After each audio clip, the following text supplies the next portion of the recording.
Hare Nama, Hare Nama eva kevalam, Kalo nasteva, nasteva, nasteva gatiranyata.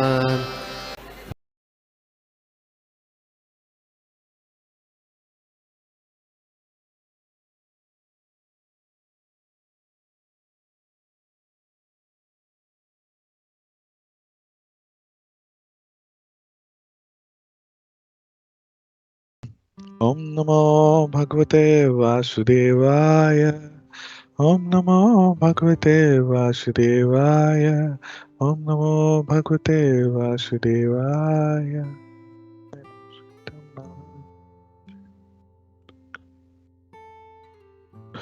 नमो विष्णुपदाय कृष्णवंशाय भूतलेश्वरकाशने नमो विष्णुपदाय कृष्णवंशाय भूतलेश्वरे भक्तिवेदांत स्वामी नामने नमस्ते सारस्वती देवी गौरवाणी विशाल शैशा शून्यवादी पाश्चात्य देशितारिणी जय श्री कृष्ण चैतन्य प्रभु नित्यानंद श्री अद्वैत गदाधर शिवासादि गौर भक्त की जय श्रील प्रभुपाद की जय। हरे कृष्णा। सभी उपस्थित भक्तों को मेरा फिर से कोटि वंदना। सबसे प्रार्थना करता हूँ कि जो आज मुझे ये सेवा मिली है, आपकी सबकी कृपा से मैं इसमें कुछ बोलने की कोशिश कर सकूं। जो भी मैंने अपने गुरुओं से और बाकी साधु संघ से मैंने जो भी आज तक सुना है उसको एज इट इज बोलने की कोशिश करूं। अगर कोई त्रुटि हुई है तो मुझे उसके लिए पहले ही मैं क्षमा मांगता हूं, और कुछ अगर अच्छा बोलूं तो सब गुरु की कृपा है, आप सबकी कृपा है। हरे कृष्णा। तो जो आज का शीर्षक है, जो आज के जो मुझे सेवा मिली है, यह है तीसरा कैंटो, चौथा अध्याय, श्लोका नंबर 1 और 2। बहुत महत्वपूर्ण अध्याय है ये चौथा अध्याय, विद्रुह का मैत्रेय के पास जाना। देखिए यहाँ पे जो है बहुत बड़ी, इस अध्याय में जो है बहुत बड़ी इंफॉर्मेशन हम सबको मिलने वाली है कि किस तरह जो श्रीमद् भागवतम में है भगवान का अप्रकट्य के बारे में इंफॉर्मेशन है, कुछ संक्षेप में मिलेगी। वो कहते हैं ना, कई बार हम जो स्कूल कॉलेज में पढ़ते थे तो छोटी क्लासेस में या कई बार अपने अपने क्लास में इनिशियल चैप्टर्स में थोड़ी इंफॉर्मेशन रहती थी। बोलते थे कि आगे के क्लासेस में या आगे के चैप्टर्स में इस पर डिटेल में आएगा। तो ये अध्याय बताते हैं कि किस तरह भगवान अपना अप्राकट्य का, नहीं जो भौतिक जगत में अपना जो अप्राकट्य की जो जर्नी है, जो जो अपना वो सारे उनके जो साथी संग आए थे, तो उनका जाने का जो पूरा अरेंजमेंट कैसे शुरू होता है, आगे बहुत डिटेल में है। 10वें स्कंद में, हम 11वें स्कंद में देखेंगे कि कैसे ये हुआ था। But to get a prelude, तो हम पहले श्लोकों को पढ़ लेते हैं, उसके तात्पर्य पढ़ेंगे, फिर हम आगे इस पर चर्चा करने की कोशिश करेंगे। एक सेकेंड, सॉरी।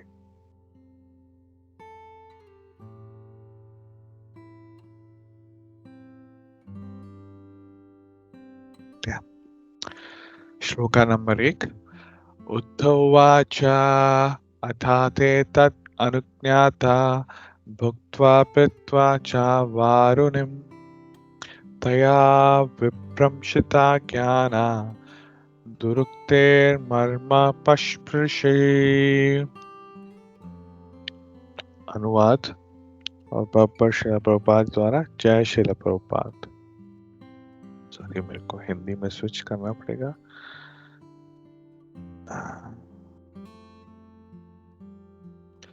तत्पश्चात उन सब ने, ऋषि तथा भोजवंशियों ने, ब्राह्मणों की अनुमति से प्रसाद का उच्छिष्ट खाया और चावल की बनी मदिरा भी पी। पीने से वह सभी संज्ञा शून्य हो गए और ज्ञान से रहित होकर एक दूसरे को वह मर्म भेदी कर्कश वचन कहने लगे। अगले श्लोक पे जाएंगे। पर्पट को हम चर्चा जरूर करेंगे, बट मैं उसको एंड में लेता हूं। तो दूसरा श्लोक जो है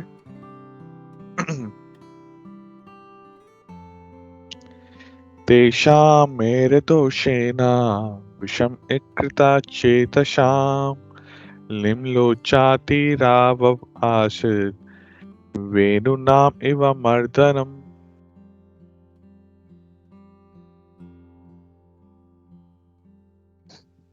जय श्री प्रभुपाद। तात्पर्य अनुवाद। जिस तरह बांसों की आपसी घर्षण से विनाश होता है, उसी तरह सूर्यास्त के समय नशे के दोषों का अंतः क्रिया से उनके मन असंतुलित हो गए और उनका विनाश हो गया। हम अब दोबारा से श्लोका नंबर 1 के तात्पर्य पे आते हैं। देखिए, यहाँ समझने वाली बात जो है, जो पूरा ये अध्याय शुरू हुआ है कि विदुर जी हैं, मैत्रेय के पास जा रहे हैं, और इससे पहले भी अभी आप सब भक्तों ने तीसरे अध्याय का रसपान किया है, उसका समाप्ति हुई है, तो वहां पे पहले ही बता दिया गया था कि कैसे जो है वृष्णि जो जब भोजवंशी वहां सारे एकत्रित हुए हैं, ब्राह्मण हैं, सब हैं, और जो है सारे एकत्रित हुए हैं ब्राह्मणों को भोज कराने के लिए। और भोज कराने के बाद, क्योंकि भोज कराने के बाद क्या होता है कि मदिरा का ये पान करते हैं, तो उसी का यहाँ पे आगे तात्पर्य है ये। तो उत्सव में जब ब्राह्मणों तथा वैष्णव को भली भांति भोजन कराया जाता है, तो अतिथियों द्वारा अनुमति दिए जाने पर अतिथि भोजन का उच्चिष्ट खाता है। देखिए, पहली लाइन में हमें प्रभुपाद कितने स्पष्ट शब्दों में, सरल शब्दों में बता रहे हैं कि वैष्णव एटिकेट क्या है। कि घर पे भी हम जैसे कोई आता है, ये नहीं होता ना कि हम खाना खाने बैठ जाते हैं खुद ही पहले। सबसे पहले अतिथि का सत्कार करते हैं हम, उसको अच्छे से, उसको पानी है, उसको जलपान कराते हैं। पहले तो उधर पैर भी धुलाते थे। आजकल सिटीज में रहते रहते लाइफस्टाइल बदल गए हैं, बट पहले का जो था वैष्णव जो एटिकेट था, ब्राह्मण घर में आते थे, पैर धोते थे, एक दूसरे का हाल चाल पूछने के अलावा आपका भजन कैसा चल रहा है, घर पे सब कुशल है, और भगवान की पूरी चर्चाएं होती थी। उसके बाद फिर भगवान का भजन करने के बाद तो सब भोजन के लिए बैठते थे। तो उसमें हमेशा जो है, जो यजमान जो आए हैं, व्यक्ति जो घर पे आए हैं, उनको अच्छे से भोजन परोसा जाएगा, उनको भरपेट खिलाने के, फिर उनकी आज्ञा से जो घर में रहने वाले हैं, वो फिर भोजन करते थे। तो यही चीज सिर्फ लिखी नहीं गई, यहाँ भी भगवान और भगवान के वंशज क्लियरली वही बता रहे हैं कि जो सारे वहां पे ये विष्णु जो भोज हैं, ब्राह्मणों को भोज कराने के बाद यहाँ पे अतिथियों के अनुमति द्वारा अतिथि भोजन का उच्चिष्ट करने के लिए बैठ गए हैं। फिर आगे बताते हैं, अथवा विष्णु तथा भोज वंशियों ने ब्राह्मणों से औपचारिक अनुमति ली और तब तैयार किया हुआ भोजन प्रसाद खाया। देखो, ऐसे वो क्षत्रियों को किसी की परमिशन नहीं चाहिए, बट जो जो एक एटिकेट है, टर्म्स है, तो इसलिए उन्होंने परमिशन ली। और इस तरह भी कैसे देखो, भगवान के वंशज हैं वो डायरेक्टली, तो वो तो जो है ना, भगवान को तो कोई बड़ा बड़ा भक्त आता है तो हम सीधा, उनको कोई परमिशन की जरूरत नहीं होती, सीधा एंट्री कर लेते हैं। पर फिर भी वो हमेशा सबका सादरकार करते हैं, जो एक डेकोरम है प्रोग्राम की या कहीं का, हमेशा वो मेंटेन करते हैं, बिकॉज वो जानते हैं कि क्या इम्पोर्टेंट क्या है। तो तो क्षत्रिय यहाँ पे जैसे बता रहे हैं, क्षत्रियों ने क्या कहते हैं, मद चावल की बनी मदरा का भी रसपान किया। तो प्रभुपाद बता रहे हैं, क्षत्रियों को कतिपय अवसरों पर मदिरा पीने की छूट है, अतएव उन सभी ने चावल से बनी हल्की मदिरा का पान किया। ऐसे मदिरा पान से वे इतने संज्ञा शून्य तथा मूर्छित हो उठे कि वे पारस्परिक संबंधों को भूल गए। देखिए, छूट तो है, इवन कहीं हम वेदों में डिस्कशन करते हैं कि मांस खाना भी कई जगह लिखा गया अलाउड है, बड़े रिस्ट्रिक्शंस के साथ। तो ये चीजें स्ट्रेट हाँ नहीं है, और इनका खाने के बाद, पीने के बाद जो रिएक्शंस है, वो यहाँ पे क्लियरली लिखा गया। आप चाहे कितने भी बड़े भक्त बन जाएं, जो इंटॉक्सिकेशन है वो आप पे वैसे ही रिएक्ट करेगा, कि आप पूरे क्या कहते हैं आपके संज्ञा शून्य है, जो आपकी जो सोचने समझने की जो शक्ति है वो पूर्ण तरीके से शून्य हो जाती है। तो कई बोलते हैं ना बहुत बड़े माइंड कंट्रोल कर सकते हैं, मुझे अल्कोहल से कोई फर्क नहीं पड़ता है, बहुत तरह तरह की संज्ञाएं देते हैं, ये हेल्थ के लिए अच्छा है वो अच्छा है, बट वो तर्क कुछ समय के बाद तक ही रहती है।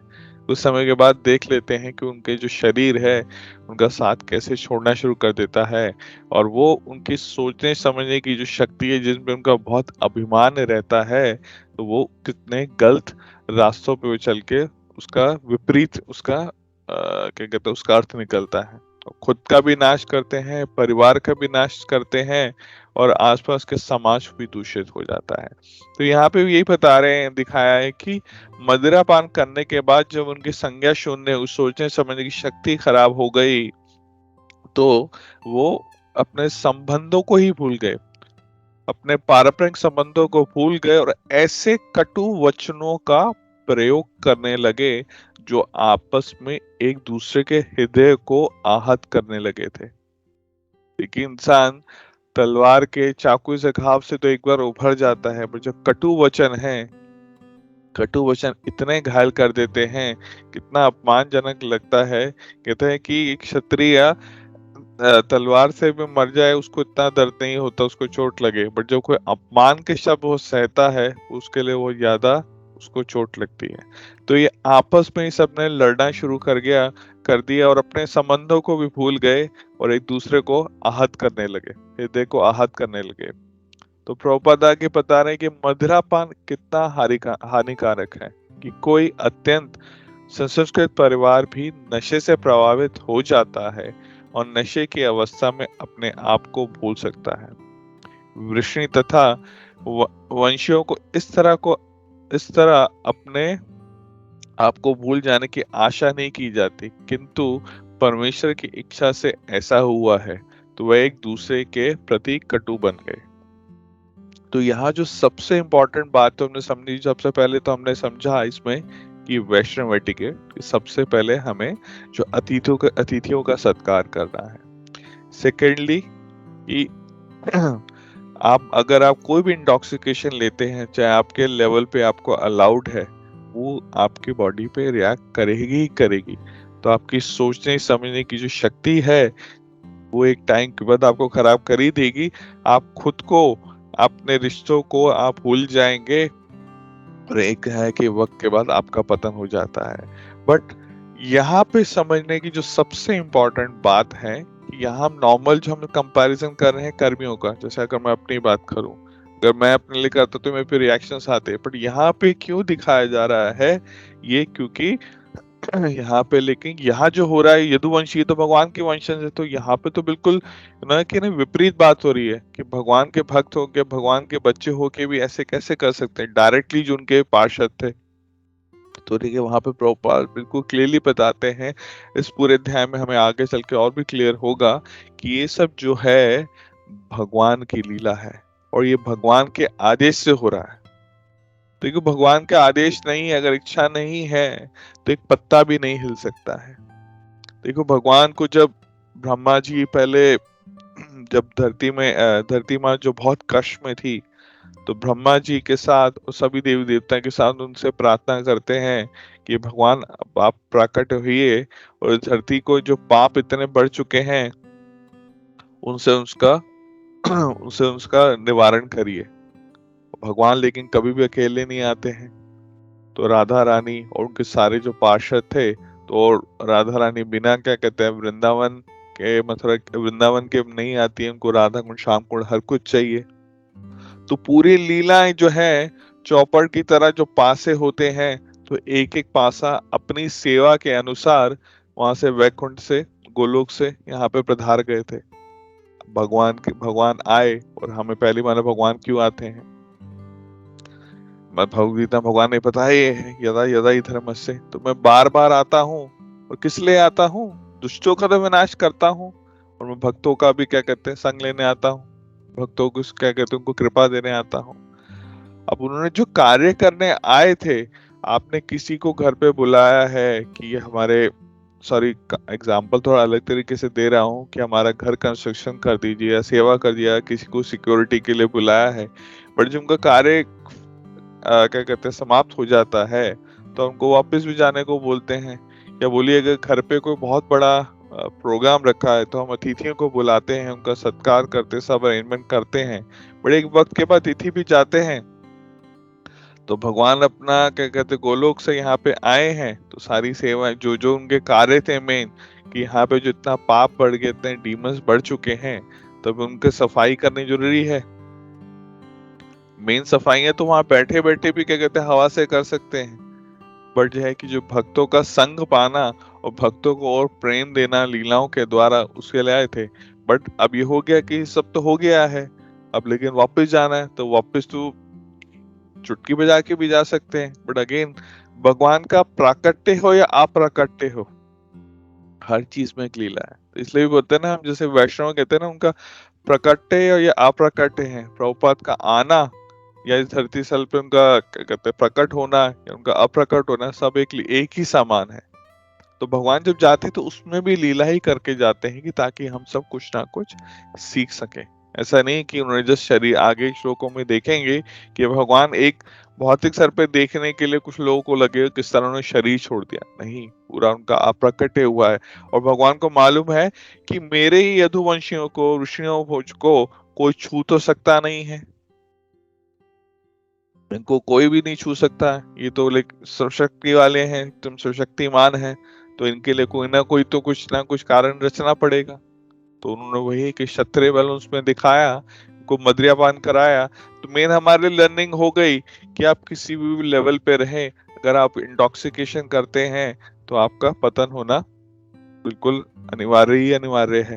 तो ये करते हुए ये सारे जो है जितने भी ऋषि और भोजवंशी थे, आपस में एक दूसरे को मार के खत्म हो गए। तो आगे का अगर हम दूसरे श्लोक का भी अगर हम तात्पर्य पढ़ते हैं, जय शिला प्रभुपाद, जब जंगल में आग की आवश्यकता होती है तो परमेश्वर की इच्छा से बांसों के आपसी घर्षण से आग लग जाती है। इसी तरह यदुवंशियों का विनाश भगवान की इच्छा से आत्म विनाश की विधि से हो गया। देखो बिल्कुल क्लियर है, क्या एनालॉजी प्रभुपाद ने दी है कि जैसे जंगलों में बांस, देखो आग लगने का कोई मतलब नहीं है, और अगर भगवान की इच्छा है तो जैसे बांस आपस में रगड़ते हैं तो घर्षण होती है, तो घर्षण से हीट जनरेट होती है, ताप होता है और आग लग जाती है, और पूरे जंगल में आग लग जाती है एकदम तेजी से। तो इसी तरह यदुवंशियों का विनाश किसी तरीके से पॉसिबल नहीं था। तो यहाँ पे बिल्कुल क्लियर कट जो है, बिल्कुल क्लियर कट बता दिया गया है कि ये भगवान जो विनाश हुआ है भगवान की इच्छा से, आत्म विनाश की विधि से ये हो गया है। जिस तरह मानव प्रयास से जंगल के बीच अग्नि लगने की कोई संभावना नहीं रहती, उसी तरह ब्रह्मांड में ऐसी कोई शक्ति नहीं है कि जो भगवान द्वारा रक्षित रक्षित यदुवंशियों का विनाश कर सकती।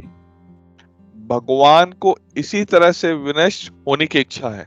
तो जो भी हो रहा है क्लियरली प्रभुपाद हमें बता रहे हैं कि ये सब भगवान की इच्छा से, भगवान चाह रहे हैं तो उनका प्राकट्य होगा, भगवान चाह रहे हैं उनका प्राकट्य हो जाए तो वही हो रहा है। तो ये पूरी है कि पूरा जैसे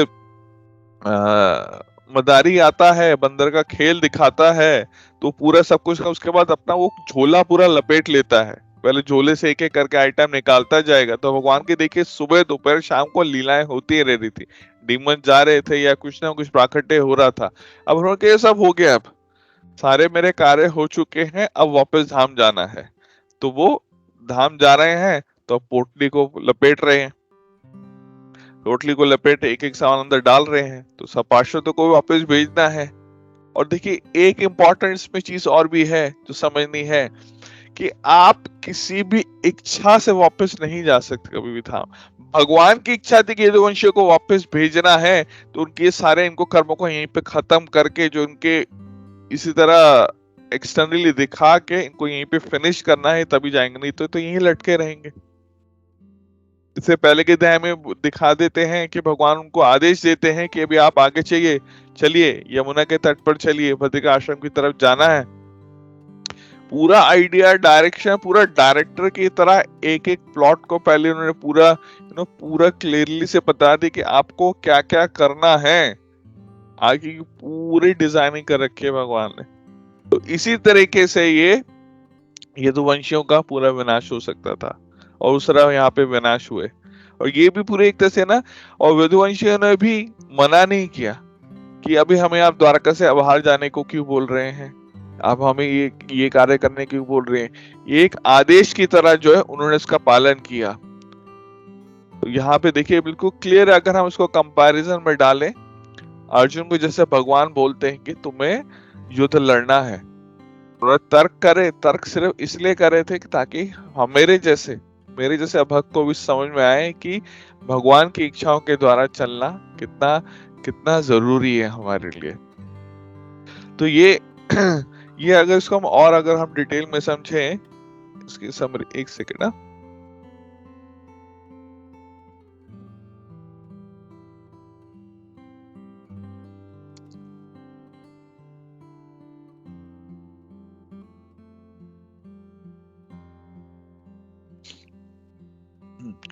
तो सॉरी, तो यहाँ पे अभी जैसे हम देख चुके कि विनाश हो गया है। तो अगर हम सिमेट्रिकली ऑर्डर में, अगर इसको हम ऑर्डर में देखें, तो सबसे पहले हमने देखा कि हमने सबसे पहले क्या कहते हैं, सीनियर्स को ऑफर करना चाहिए, सीट भी, प्रसाद भी, उसके बाद ही हम भोजन करना चाहिए। और यहाँ पे क्लियरली हमें जो है इसका अंडरस्टैंडिंग है कि ये जब यदुवंशियों का जो विनाश हुआ है, ये सब भगवान की इच्छा से हुआ है। बिकॉज देखिए, अगर हम बाहर भी कहीं जाएंगे, कई बार लोग भागवतम भगवद गीता से सीधा श्लोक कोट कर देते हैं और उल्टे सीधे तर्क करने शुरू कर देते हैं। तो यहाँ पे ऐसे बोलेंगे नहीं, आपके श्लोक में देखो वो तो मदिरा पान कर रहे हैं और देखो उनका नाश हो गया। बट आगे भी अगर आप तीसरे श्लोक की तरफ जाएं और अगर पीछे का स्कंद भी पढ़ें, तो वहां पे क्लियरली उसमें है कि कैसे ये क्रम अनुसार चल रहा है, और आगे क्लियरली दिखा रहे हैं कि ये भगवान की इच्छा के अनुसार हो रहा है। तो इसलिए भी जैसे श्रील प्रभुपाद हमें बताते हैं, नित्य भागवतम सेव्या, तो आप सब भी भक्त मिलके डेली इसकी क्या कहते हैं रीडिंग करते हैं, तो कितना हमारे जीवन के लिए जरूरी है। तो तभी हम समझ सकते हैं कि भगवान ने ये सब चीजें क्यों की। अब जैसे मैं बोला, लोग तर्क देते हैं, तो तर्क देने वाले तो देते रहेंगे, और कई बार ये जो सारी लीलाएं हो रही हैं बहुत बिल्डरिंग भी लगती हैं कि ऐसे कैसे मदिरा के लिए बोलने के लिए बोल सकते हैं, भगवान तो सीधा सीधा भी लेके जा सकते थे। पर यहाँ पे हमें बहुत जरूरी है, हमें जो समझना है कि ये लीला को समझने के लिए किसी हमें भक्त की शरण, मतलब हमें गुरु की शरण जो लेनी बहुत जरूरी है। भक्ति बहुत हमें, मतलब भगवान को भक्ति से ही समझा जा सकता है। भगवान जैसे 15वें अध्याय की भगवद गीता में बताते हैं कि मुझे मेरी भक्ति है जो मुझे पा सकता है, वो भक्ति से ही पा सकता है। और जो भक्ति हम आगे कैसे बढ़ सकते हैं कि जब हमारे जीवन में गुरु का आगमन होता है। अगर गुरु नहीं है तो हम उस कटी पतंग की तरह है जिसकी डोर किसी के हाथ में नहीं, वो कहीं भी चली जा रही है। तो कभी हम भगवद गीता उठाएंगे, कभी भागवतम उठाएंगे, कभी कुछ रामायण उठा लेंगे, कभी किसी का लेक्चर सुन लेंगे, बोलने को तो हम कृष्ण भक्ति कर रहे होंगे, बट हमारे कोई भी स्पेसिफिक गोल नहीं है। देखो, गोल हमारे लाइफ में बहुत होना जरूरी है। गोल है नहीं सिर्फ हाँ भगवान की भक्ति करें, अरे मैं मंदिर जाता हूँ, अरे मैं भगवद गीता पढ़ लेता हूँ, हाँ मैं इस्कॉन भी जाता हूँ, हाँ मैं इस्कॉन, मैं चलो बाहर वालों की छोड़ो, बहुत मेरे जैसे भक्त भी से, अरे हाँ मैं लेक्चर तो सुनता रहता हूँ, अरे उन प्रभु का लेक्चर सुना, अरे उनका मैंने लेक्चर सुनता हूँ मैं डेली। बट हाँ ठीक है, अभी वो इस हफ्ते ये सुना, अगले हफ्ते कुछ और सुन रहा हूँ मैं। कभी आप मेरा भगवद गीता एक बीच में, अरे आज तो व्हाट्सएप पे स्टेटस आया था बड़ा अच्छा, ये पढ़ लिया तो आज मेरी भक्ति हो गई। तो नहीं, श्रील प्रभुपाद क्लियरली बताते हैं कि हमें अपनी डेली स्वयं की रीडिंग रेगुलरली करनी है। सॉरी मैं भी नहीं कर पाता हूँ, बहुत सारे कमिटमेंट्स के मेरी लेथार्जिकनेस की वजह से, बट इसका कोई भी क्या कहते हैं लीनेंस नहीं है कि हमारे जीवन का अंत किस समय कब आएगा, कहाँ आएगा, इसका हम कुछ नहीं कह सकते हैं। अगर हम भगवान से उस वक्त उस पल नहीं जुड़े होंगे, तो जितनी भी हम कोशिश कर लें, जितने भी व्हाट्सएप स्टेटस पढ़ लें, तो उस टाइम भगवान नहीं हाथ आएंगे। तो रियली में किस तरह हम भगवान से हम डेली डेडिकेशन से उनसे 24 घंटे हम उनको याद करते हैं, तो तभी है उनके साथ जब भगवान प्रकटे होता है या उनका कोई भी लीला होती है, तब उसमें हमें भगवान का सानिध्य भी मिल सकता है। इस भौतिक जगत का सबसे बड़ा सीक्रेट और सबसे बड़ा जो गिफ्ट है वो क्या है? वो है हरिनाम, हरिनाम कीर्तन, हरिनाम का नाम जाप, हरिनाम का कीर्तन, संकीर्तन। संकीर्तन मीन्स भक्तों के साथ कीर्तन। तो वो संकीर्तन यही है श्रीमद् भागवतम का डेली पाठ करना। देखिए, हम इंटॉक्सिकेशन करेंगे तो हमारा विनाश निश्चित है, पर उसी के विपरीत अगर हम ABCD का जो फॉर्मूला आप सब भक्त अच्छे से जानते हैं, association, books, chanting and diet, तो भक्तों का एसोसिएशन लीजिए। यहाँ पे तो ऑनलाइन ले ही रहे हैं, और जहां तक पॉसिबल हो, अगर डेली नहीं पॉसिबल है तो एटलीस्ट छुट्टी वाले दिन, सैटरडे संडे या कोई नई छुट्टी, बड़ी छुट्टी पड़ती है तो मंदिर जाके भी भक्तों का संग ले, विग्रहों के दर्शन जरूर करें जाके, और वहां पे जाके भक्तों का संग ले। और संग में ये संग नहीं है कि चल आज कौन सी मूवी देख के आए और इस वक्त में क्या क्या किया, तो साथ में ये भी जरूर पूछे, उनका हालचाल तो जरूर पूछना है, पर उनका रियली भक्ति का हालचाल भी पूछे, या कुछ शेयर करिए कि आजकल आप क्या पढ़ रहे हैं, क्या लेक्चर सुना, तो उससे हम अपने जीवन को कैसे बदल सकते हैं। तो वही है कि एसोसिएशन वही भक्त का रियल एसोसिएशन है। तो बुक्स का भी प्रभुपाद हमेशा बोलते हैं कि हमेशा मैं अपनी बुक्स में अवेलेबल हूँ। तो बुक्स सिर्फ घर में रखने के लिए या ऑनलाइन के लिए नहीं, उस बुक्स को डेली पढ़ना, अपने जीवन में उतारना बहुत जरूरी है। नहीं तो ये जो विनाश, यहाँ तो सिर्फ एक अभी हम श्लोक में देख रहे हैं जो ये लीला हुई है कि सदुवंशी सबका विनाश हो गया, हमारा तो डेली विनाश हो रहा है। डेली विनाश कैसे हो रहा है? जो सूर्य उदय सूर्यास्त है, हमारे जीवन का जो मृत्यु काल है वो तो चल ही रहा है ना। ऐसा नहीं कि अगर हम अब इस्कॉन में आ गए हैं, 10 साल हो गए, 5 साल हो गए, अरे मैं तो अब अमर हो गए, ऐसा नहीं है। इस्कॉन में आ गए हैं, अगर हम ABCD का 100% यूज नहीं कर रहे हैं तो ये सूर्य उदय जो सूर्यास्त हो रहा है, हमारा हमारा भी सिर्फ पता नहीं हो रहा है। बट अगर उसी इस समय में अगर हम हरिनाम कीर्तन संकीर्तन कर रहे हैं, बुक डिस्ट्रीब्यूशन के लिए जा रहे हैं, गुरु की सेवा के लिए लग रहे हैं, तो ये सूर्यास्त है हमारे जीवन का सूर्य उदय की तरह बन जाता है। काल का चक्र जरूर चलता रहेगा, पर जो हमारी जो भक्ति का जो सूर्य है वो हमेशा और ही और उदय होता रहेगा। तो इस चीज का हमेशा हमें याद रखना है कि हमें, प्रभुपाद ने हमें इसलिए भी देखिए बार बार बताते हैं कि रेगुलेटरी प्रिंसिपल्स को ब्रेक नहीं करना है। तो no meat eating, no intoxication, no gambling, और नो क्या कहते हैं इलिसिट सेक्स।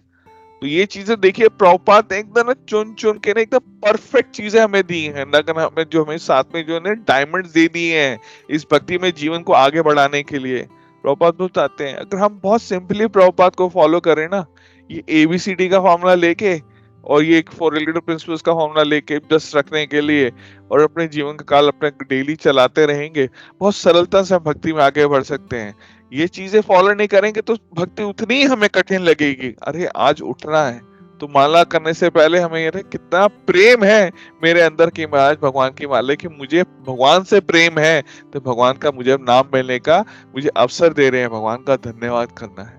तो भक्ति में उत्साह भी उतना ही जरूरी है, ताकि ये जितनी भी विनाशकारी चीजें जो हो रही हैं उससे हम विचलित ना हो और हम अपने आगे आगे अपने कार्य में चलते रहना है। और यहाँ पे एक चीज हमें और समझनी है, भगवान की इच्छा से जो रहे, भगवान तो ये कार्य कर रहे हैं, भगवान अपने पार्षद मतलब की योग माया के तरीके से ये सारी लीला का इनका ना प्राकट्य अप्राकट्य हो रहा है, इसमें महामाया का कोई योग नहीं है। तो इन चीजों को समझना बहुत जरूरी है, देखने में बहुत bewilder लग जाएगी। इसलिए कई बार श्रीमद् भागवतम का कहीं पठन कथा हो रही होती है तो लोग मोस्टली चर्चाएं क्या करते हैं, रास लीला है, भगवान की लीला, सीधा 10वें स्कंद में पहुंच जाते हैं। इसलिए शिला प्रभुपाद और सारे आचार्य हमेशा मना करते हैं, वैष्णव आचार्य मना करते हैं कि लीलाओं का सेवन करने की कोशिश ना करें। आपको चैप्टर श्लोक बाय श्लोक, chapter by chapter he class में आगे बढ़ना है। और लीलाओं के श्रवण के लिए भी सबसे बड़े वरिष्ठ भक्तों का, आचार्यों का कथन ही हमें सुनना चाहिए। नहीं तो एक मूवी की तरह इंटॉक्सिकेशन उसका लेके भी हम पूरे भक्ति का नाश कर देंगे। अरे उसकी तो 16,108 रानियां हैं, ये भूल जाएंगे वो पुरुषोत्तम भगवान है। हम तो अपने गृहस्थ जीवन का एक ही क्या कहते हैं व्यक्ति को कई बार रिश्ते को नहीं संभाल पाते हैं। कंपैरिजन कर देंगे, भूल जाएंगे कि पुरुषोत्तम भगवान है जिनकी सेवा का हमें हरिनाम से मौका मिला है, वो भी भूल जाते हैं हम। तो इन चीजों को याद रखते हुए हमें अपने हमें हमेशा नशों से दूर रहना है, भक्तों का संग करना है, तो ताकि जो ये नाश है हमारे जीवन का वो हमसे दूर रहे। फर्क नहीं पड़ेगा कि किस समय मृत्यु आएगी, मैं चाहे दिन घर पे हूँ या बाहर हूँ, पर अगर मैं अपनी ये मेडिसिन डेली ले रहा हूँ, तो मेरे जीवन के भक्ति का जो सूर्य उदय है हमेशा वो आगे ही आगे बढ़ता रहेगा। तो इसी साथ के साथ यहाँ बोलते मैं अपनी वाणी को विराम देता हूँ। अगर कोई भी किसी को कुछ कमेंट करना है या ऐड करना है या कोई संशय है तो हम उस पर आगे थोड़ी और चर्चा कर सकते हैं। 5 मिनट अभी और हैं तो हम उस पर डिस्कशन कर सकते हैं। हरे कृष्णा, जय श्रीला प्रभुपाद।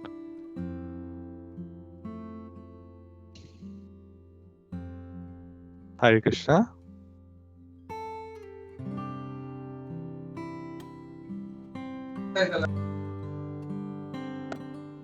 हरे कृष्णा प्रभु जी, दंडवत प्रणाम। हरे कृष्णा प्रभु, दंडवत प्रणाम। प्रणाम। थैंक यू सो मच प्रभु। और जैसे कि आज that's the first day for 4th chapter, और बहुत अच्छे से शुरुआत किया प्रभु ये चैप्टर को। और वो जो लिंक था जो लास्ट चैप्टर और ये चैप्टर के बीच में, वो भी आपने से प्रभु जी बहुत अच्छे से समझाया। एंड और एक अच्छी बात ये कि ना आपने पूरा पर्पट को और प्रभुपाद जी के पर्पट को अच्छे से पढ़ के वो समझाया प्रभु।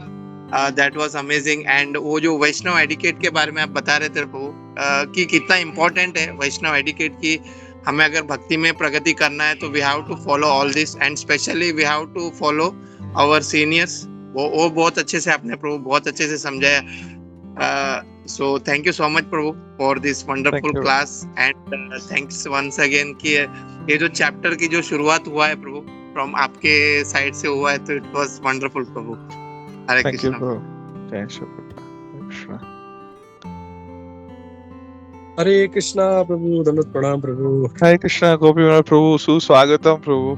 थैंक यू प्रभु। जस्ट अभी पहुंचा घर में, लास्ट का शायद 5 मिनट सुनने मिला मुझे। It was really very wonderful, बहुत अच्छा लगा। आपकी कृपा प्रभु। सॉरी मैं इसको प्रॉपर्ली प्रिपेयर नहीं कर पाया, सुबह ही मैं खोला नई ऑफिस की वजह से थोड़ा कमिटमेंट याद थी इस वीक। अब आप इसको बोलेंगे प्रॉपर्ली प्रिपेयर नहीं किया है, तो प्रिपेयर करके आएंगे तो क्या होगा पता नहीं। जितना भी सुना, it was really heart touching, very nice प्रभु जी, वंडरफुल। Thank you. ऐसे ही टच में रहिए प्रभु जी, ऐसे ही आते रहिए प्रभु जी। Yes. Please keep in touch प्रभु जी। थैंक यू मच प्रभु। हरे कृष्णा, प्रणाम। प्रभु। और किसी भक्त का कोई प्रश्न है तो लेते हैं, नहीं तो फिर प्रभु जी को जाना होगा, तो वी कैन रिलीव प्रभु जी। आप सब भक्त जैसे आज्ञा देंगे वैसे करेंगे। नो क्वेश्चन, नो कमेंट्स प्रभु। Thank you very much. और बी इन टच प्रभु, ऐसे ही जो है आप अपना एप्रिसिएशन देते रहिए प्रभु जी। हरे कृष्णा। दंडवत प्रणाम प्रभु। हरे कृष्णा।